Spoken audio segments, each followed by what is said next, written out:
Students, we have started lesson number 2 from your Oxford English book, The Silver Lining.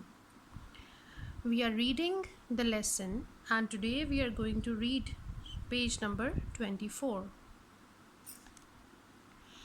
Because of the journey, he looked untidy, his hair, his necktie, his shoes, all unkempt and needing attention. But he had a cheerful face and jet black eyes sparkling with vitality. Mr. Ahad stepped forward and asked, "Mr. David, I presume?" The young man looked closely at his face, smiled and nodded. "Room number 18, please. Everything is ready." The young man again looked at him, smiled and nodded.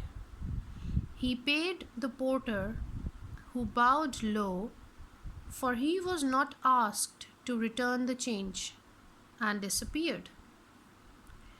The young man gave me a brief, friendly look and sat before a huge book, which the landlord has pushed before him, making the necessary entries about himself and his intended stay.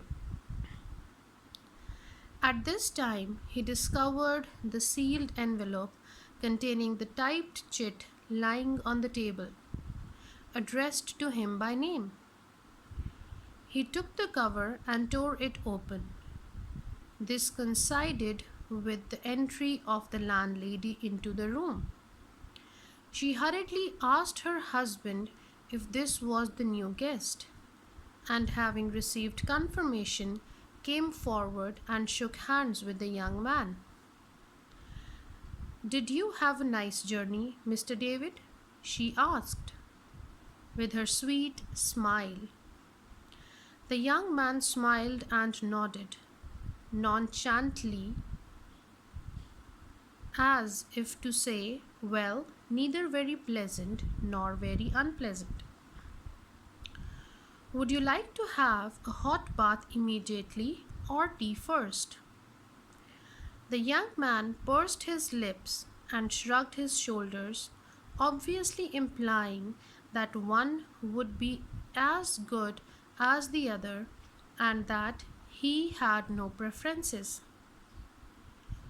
Both the landlord and the landlady were by now slightly disconcerted by what they inferred to be their guest's pride and arrogance, since he had not even deigned to reply adequately to their polite inquiries. The young man, meanwhile, took out the typed chit and started reading it. As soon as he had gone through it, he looked around astonished. The little girl, Maheen, was at the moment playing in the courtyard. We could see her sitting near the flower beds. The young man looked at all of us with a smile and darted out towards her.